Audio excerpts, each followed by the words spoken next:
کہ سورہ فلق اور سورہ ناس تقریباً ایک ہی جیسے ہیں، لیکن تھوڑا سا اس میں فرق ہے۔ وہ فرق کیا ہے؟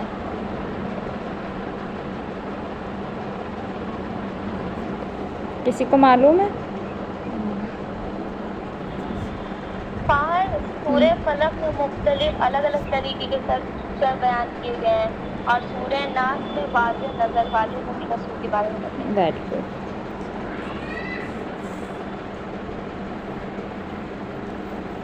آپ لوگوں کو کچھ اور بھی باتیں بتائیں تھیں ہم نے، اور کچھ یاد ہے؟ اور آپ نے روایت بتائی تھی رسول اللہ کی، کیا؟ ہوتے ہیں ایک کان میں فرشتے پھونک مارتے ہیں، ایک کان میں اور شیطان پھونک مارتا ہے۔ Very good. اور بتایا تھا کہ ہم جعفر صادق علیہ السلام سے روایت ہے کہ ابلیس پہاڑ پہ جا کے آواز دیتا ہے، اپنے لشکر والوں کو جمع کرتا ہے۔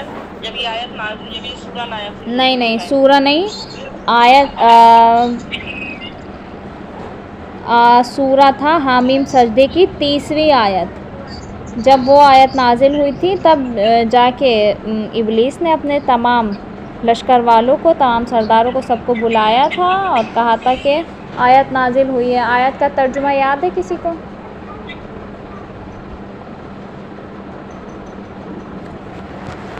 خدا کہہ رہا ہے بندوں کو مایوس ہونے کی ضرورت نہیں ہے، کیونکہ وسوسے میں ڈالے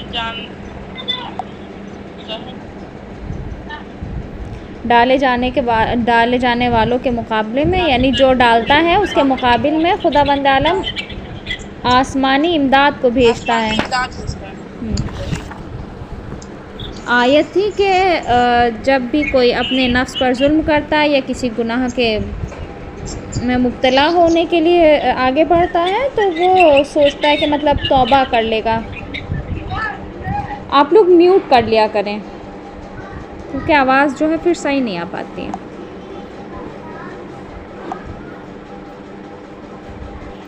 اس کے بارے میں روایت تھی کہ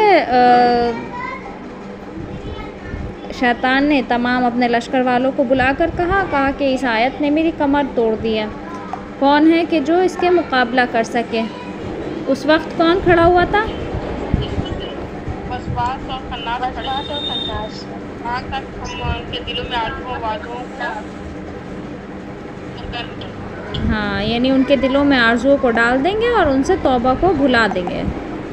یہ آپ لوگ کا پچھلا درس تھا،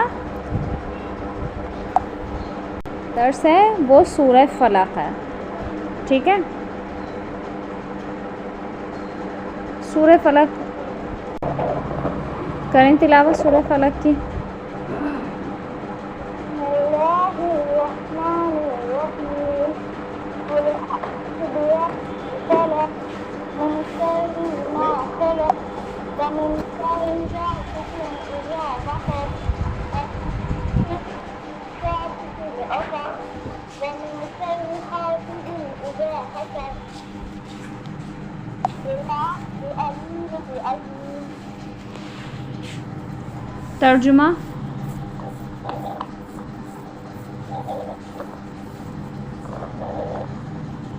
ترجمہ بھی پڑھیں کنیز۔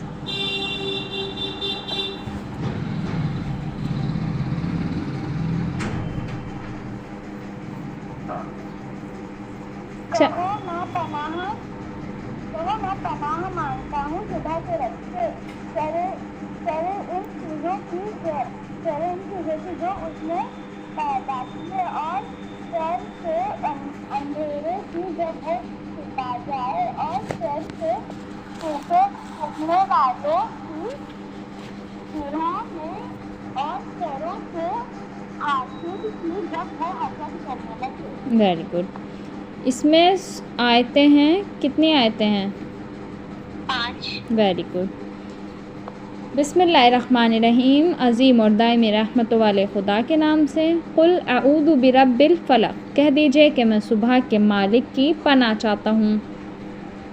من شر ما خلق، تمام مخلوقات کے شر سے۔ ومن شر غاسق اذا وقب، اور اندھیری رات کے شر سے۔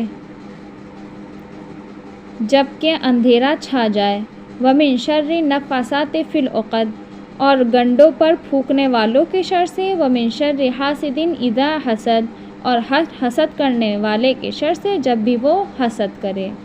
اس میں آپ لوگوں نے چند الفاظ کو نوٹ آؤٹ کر لیں۔ پہلا ہے فلق، دوسرا ہے غسق، تیسرا ہے نفاسات۔ اس کے معنی لکھ لیں آپ لوگ۔ فلق، فلق کا مطلب ہے یعنی شگاف کرنا۔ شگاف سمجھتی ہیں؟ بتا دیجیے، باہر نہیں جاتی۔ شگاف یعنی جیسے کوئی اگر گٹھلی وغیرہ یا دانہ وغیرہ ڈالا جاتا ہے تو جب وہ بیچ سے شگاف ہوتا ہے تب جا کے اس میں سے کوئی پودا وغیرہ نکلتا ہے، اس کو کہتے ہیں شگاف۔ تو واضح معنی کیا ہوگا؟ دو ٹکڑے کرنا؟ ٹکڑا نہیں، جیسے بیچ میں سے کوئی چیز پھٹ جاتی ہے۔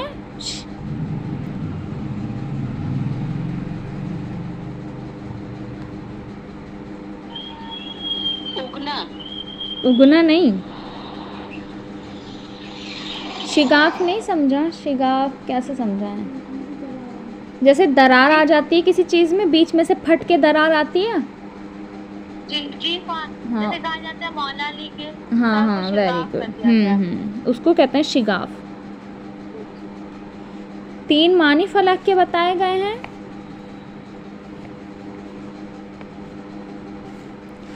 ایک تو ہر قسم کی خلقت کو کہتے ہیں۔ خلقت جیسے ابھی ہم نے بتایا کہ کوئی اگر پودا ہوتا ہے تو وہ اس کا جو بیج ہوتا ہے اس میں شگاف ہوتا ہے، اس کے بعد کسی چیز کی خلقت ہوتی ہے، یعنی کسی پودے کی۔ اس کے بعد کہا طلوع فجر۔ طلوع فجر یعنی صبح جب ہوتی ہے تو کیا ہوتا ہے؟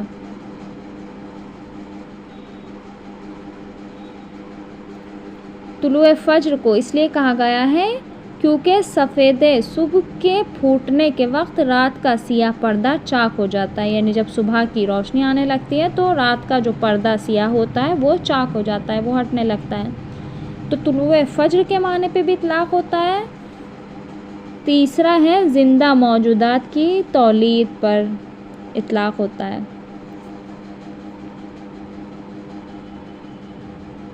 تین چیزیں بتائیں، ہر قسم کی خلقت، طلوع فجر اور زندہ موجودات کی تولید۔ تولید یعنی پتہ ہے کسی کو؟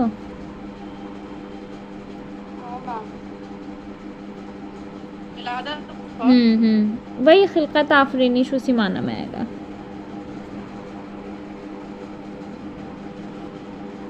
روایتوں میں آیا ہے کہ ایک کنواں ہے جہنم میں جو کہ شگاف کی مانند دکھائی دے گا،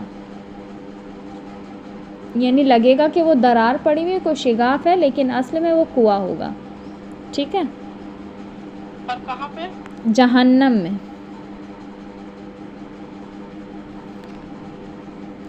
دوسرا لفظ ہم نے آپ لوگوں سے کہا تھا غسق، ہے نا اس سورہ میں غسق۔ وَمِن شَرِّ غَاسِقٍ إِذَا وَقَبَ۔ اب غسق کے معنی آپ لوگ دیکھیں، اتنا لکھا آپ لوگوں نے؟ جی غسق کہتے ہیں رات کی ظلمت، یعنی رات کا اندھیرا۔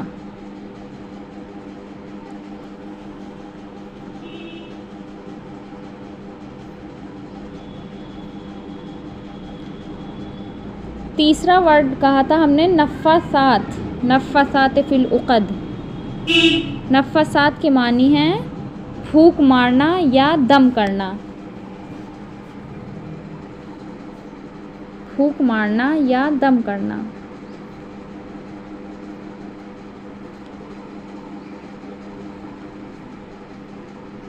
لکھ لیے تینوں معنی آپ لوگوں نے؟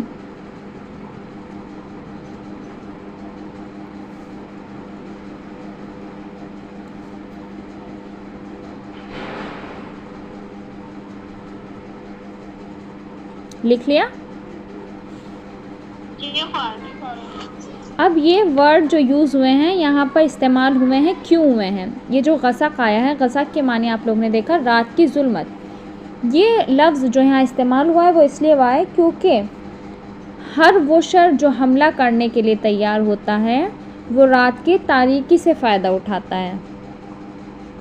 مثلاً کوئی رات میں ڈر زیادہ ہوتا ہے، کس چیز کا؟ حیوانات کا ڈر رات میں زیادہ ہوتا ہے، شر کرنے والوں کا ڈر رات میں زیادہ ہوتا ہے۔ ایسے عموماً اگر مثال لے لی جائے، چوری، یہ وہ دنیا بھر کی چیزیں، ان تمام چیزوں کا شر کس اس میں ہوتا ہے؟ رات میں ہی ہوتا ہے نا، رات میں ہوتا ہے خوف ان چیزوں کا زیادہ تر، یا نہیں؟ تو چونکہ اس سورے میں خداوند عالم نے رسول کو حکم دیا ہے کہ تمام چیزوں سے پناہ مانگے، یہاں پہ ایک لفظ استعمال ہوا غسق، یعنی ہر ایسا شر کہ جس کو پھیلانے کے لیے تاریکی سے فائدہ اٹھایا جائے، ایسے شر سے بھی یہاں پر پناہ مانگی ہے۔ پھر نفاسات کے معنی ہم نے آپ لوگ کو کیا بتایا؟ پھونک مارنا یا دم کرنا۔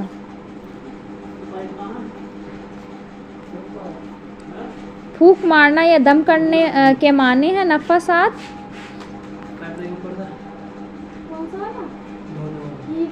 نفاسات جادوگروں، عورتوں کو بھی کہا جاتا ہے۔ یہ بہرحال طولانی بحث ہے اس کے بارے میں، اتنا ہی آپ لوگ جان لیں کہ نفاسات دم کرنے کے معنی میں ہوتا ہے۔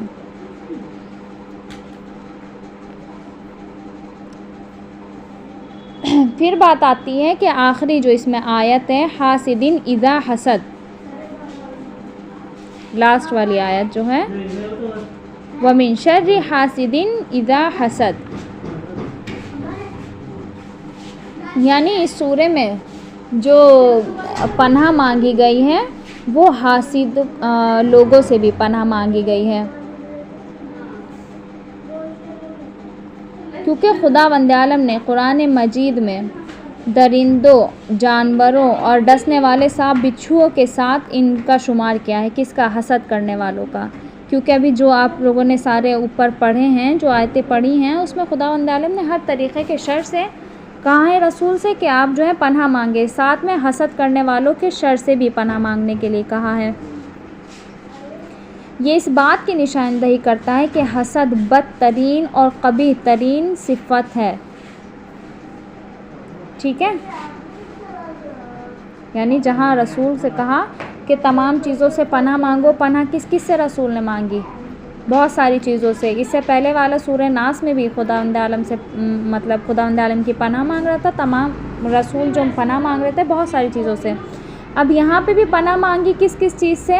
تمام مخلوقات کے شر سے، اندھیرے رات کے شر سے، جو شر کرنے کے لیے اندھیرے کا فائدہ اٹھاتے ہیں، جھاڑ پھونک کرنے والوں کے شر سے، اور حسد کرنے والوں کے شر سے۔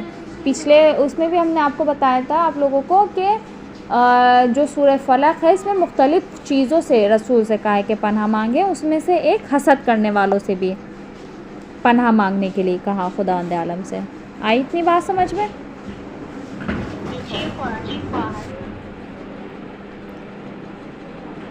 اب حاسدوں کا جو شر ہوتا ہے، حسد جو ہے ایک بری شیطانی عادت ہے جو مختلف عوامل جیسے ایمان کی کمزوری، تنگ نظری، بخل کی وجہ سے انسان میں پیدا ہو جاتا ہے۔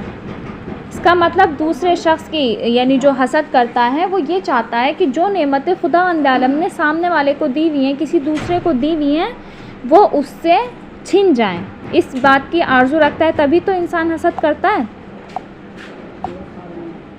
حسد اسی چیز کو تو کہتے ہیں کہ مثلاً سامنے والے کے پاس خدا کی کوئی نعمت ہے، وہ چیز ہمارے پاس نہیں ہے، تو ہم دل میں حسد رکھتے ہیں کہ خدا نے اس کو یہ کیوں دی، اس سے یہ چھین کے ہمیں دے دے، ٹھیک ہے؟ تو یہ کیا ہے؟ یہ گناہ کبیرہ کا سرچشمہ ہے۔ جیسا کہ روایت میں آیا ہے، انسان کے ایمان کو کھا جاتا ہے کیا چیز؟ حسد۔ حسد جو ہے انسان کے ایمان کو کھا جاتا ہے اور اسے ختم کر دیتا ہے، یعنی ایمان کو ختم کر دیتا ہے جیسے آگ لکڑی کو کھا جاتی ہے۔ امام محمد باقر علیہ السلام فرماتے ہیں یہ جو ابھی ہم نے آپ لوگوں کے سامنے روایت بتائی کہ جس طریقے سے آگ لکڑی کو کھا جاتا ہے اسی طریقے سے حسد ایمان کو کھا جاتا ہے. یہ 5 امام کی روایت تھی.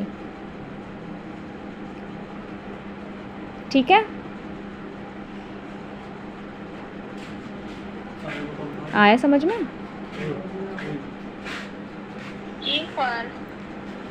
اس کے بعد کہا کہ جو حسد کرتا ہے اس کی اصل اگر دیکھیں ہم کہ اتنا زیادہ برا کیوں کہا ہے حسد کو, تو وہ اس لیے کہا گیا ہے کیونکہ جو حسد کرنے والا ہوتا ہے وہ خدا کی حکمت پر اعتراض کرتا ہے. کس طریقے سے حکمت پر اعتراض کرتا ہے؟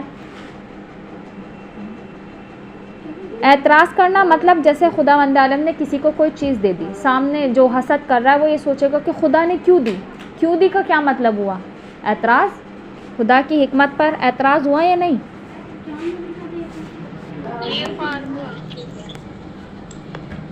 اور حسد کا اگر ہم معاملہ دیکھتے ہیں تو اس حد تک پہنچ جاتا ہے حسد کا معاملہ کہ اگر ہم کل تاریخ میں دیکھتے ہیں تو اگر اس سرزمین پر دیکھتے ہیں سب سے پہلا جو قتل ہوا وہ کس کی بنا پر ہوا؟ حسد کی بنا پر.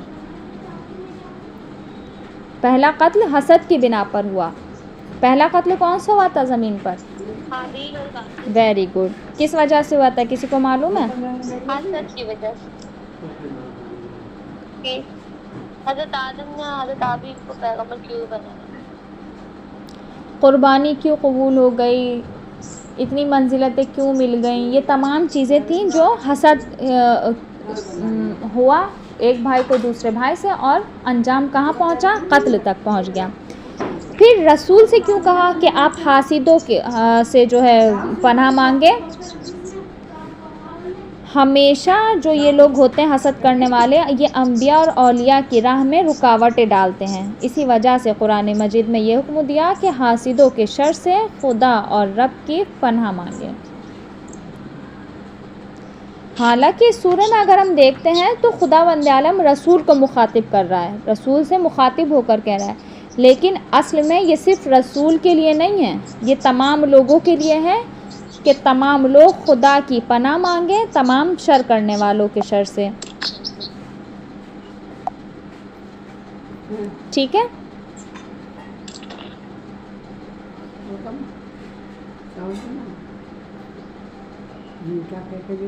ٹھیک ہے, آیا سمجھ میں؟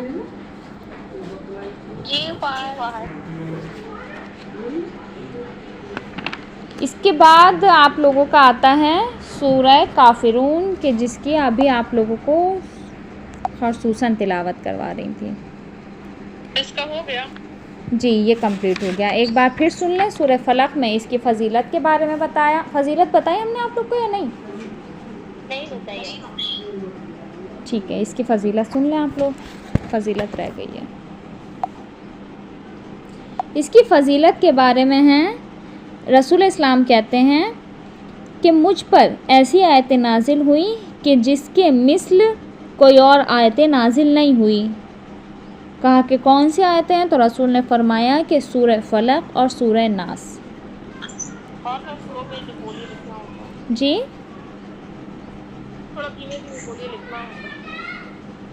رسول اسلام نے فرمایا کہ مجھ پر ایسی آیتیں نازل ہوئیں کہ ان کے مثل اور آیتیں نازل نہیں ہوئیں, یعنی سب سے الگ آیتیں نازل ہوئیں, ان کے جیسی کوئی اور آیتیں نہیں تھیں. وہ جو تھیں کون سی آیتیں تھیں؟ سورہ فلق اور سورہ ناس.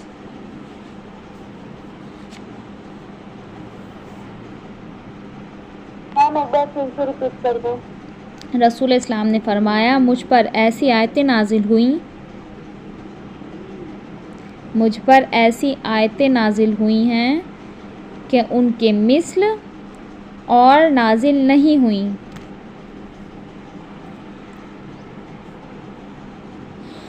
اور وہ 2 صورتیں ہیں, یعنی 2 سورے ہیں.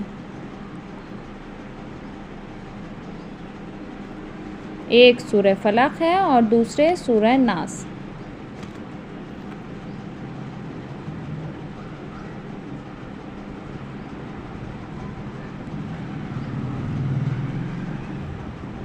لکھ لیا؟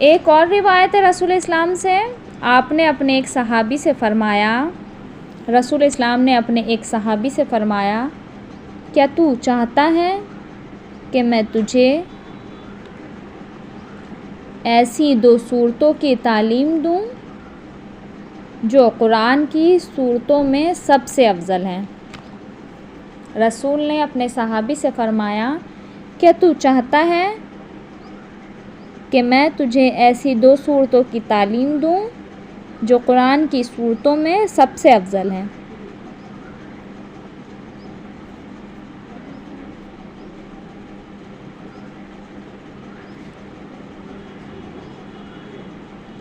لکھا؟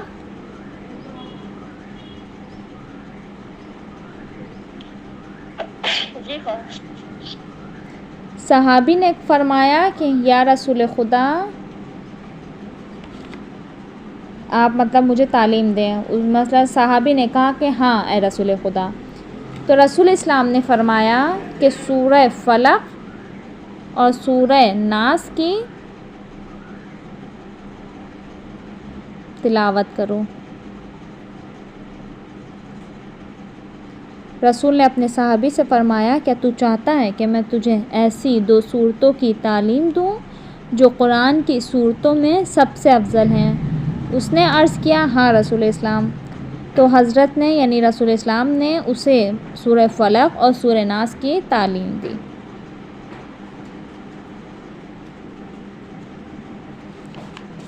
اور فرمایا، جب تو بیدار ہو یعنی سو کر اٹھے یا سونے لگے تو ان دونوں صورتوں کی تلاوت کر۔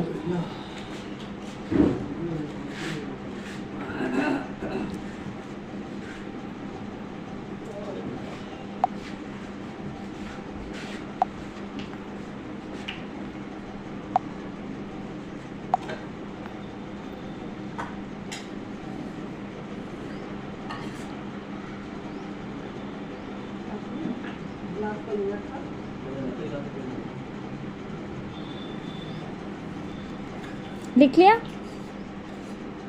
جی ہاں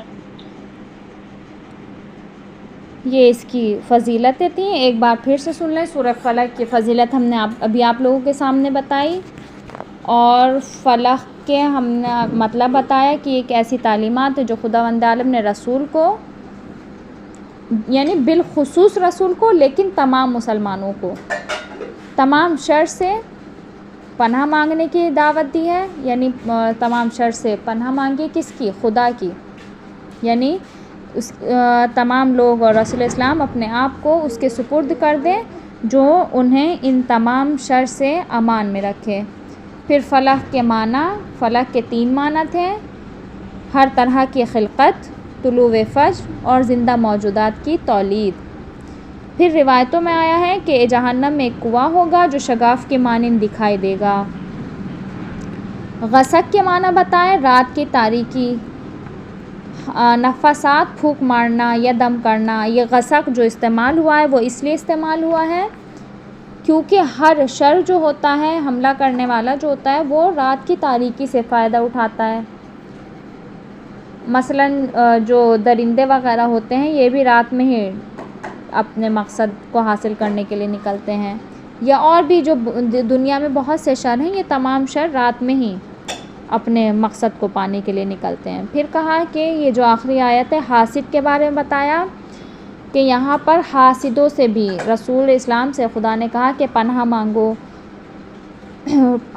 حسد جو ہے ایک شیطانی صفت ہے، یعنی ایک شیطانی صفت ہے جو کہ انسان کے اندر آتی ہے انا کی وجہ سے، بخل کی وجہ سے۔ جب انسان کے اندر حسد آتا ہے تو وہ دوسروں کے پاس جو نعمتیں دیکھتا ہے ان کے زوال یعنی اس سے چھن جانے کی درخواست کرتا ہے، یعنی یہ چاہتا ہے کہ سامنے والے سے وہ نعمتیں چھن جائیں، جو کہ گناہ کبیرہ کا سرچشمہ ہے۔ کیونکہ حاسد جو ہوتا ہے وہ خدا کی حکمت پر اعتراض کرتا ہے۔ پھر روایتیں آئیں حسد کے بارے میں، امام محمد باقر علیہ السلام نے فرمایا تھا کہ حسد ایمان کو اس طرح ختم کر دیتا ہے جیسے آگ لکڑی کو.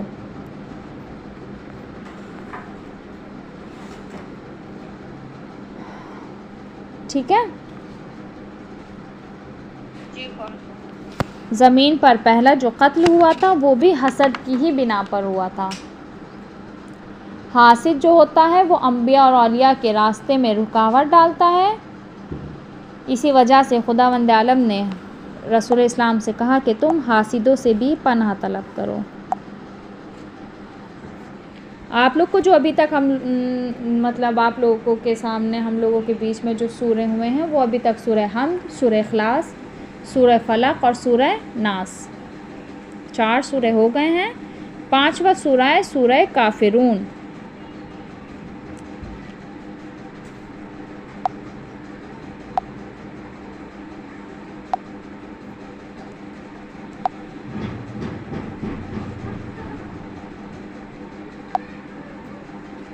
سورہ کافرون کی کون تلاوت کرے گا؟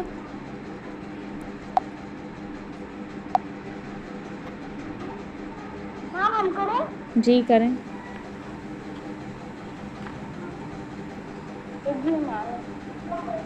بسم اللہ الرحمن الرحیم.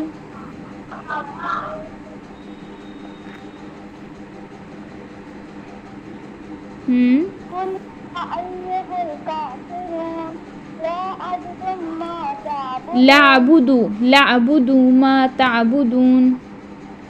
لا أعبد ما تعبدون ولا أنتم عابدون ما أعبد.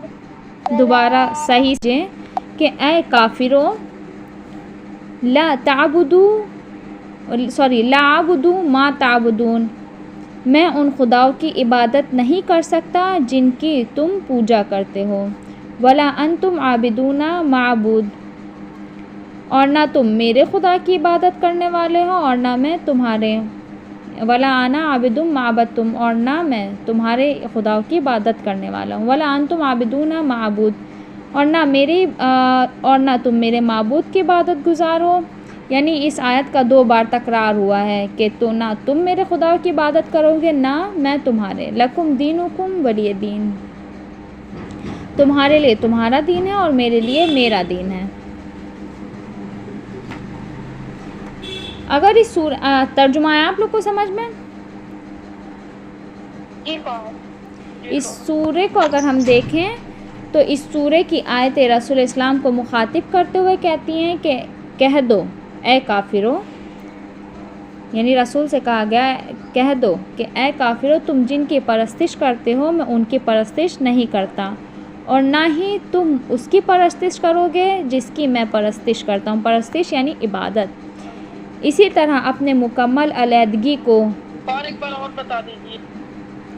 اس سورے کی آیات جو نازل ہوئی ہیں وہ پیغمبر کو مخاطب کرتے ہوئے کہتی ہیں کہ اے پیغمبر کہہ دو، یعنی کافروں سے کہہ دو کہ اے کافروں تم جس کی عبادت کرتے ہو میں ان کی عبادت نہیں کرتا اور نہ ہی تم اس کی عبادت کرو گے جس کی میں عبادت کرتا ہوں.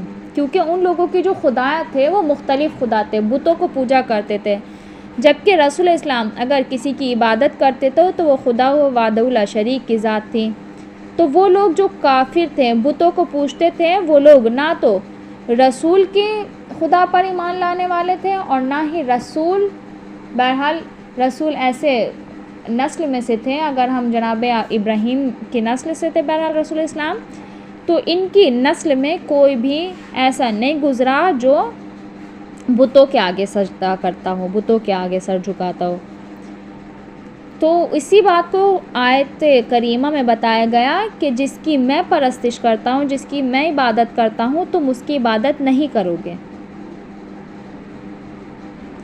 یعنی مکمل طریقے سے الگ کر کے مشخص کر دیا گیا کہ میں ہرگز کبھی بھی بت پرستی نہیں کروں گا. اور تم بھی اپنی اس ہٹ دھرمی یعنی لج بازی، ہٹ دھرمی سمجھ میں آیا؟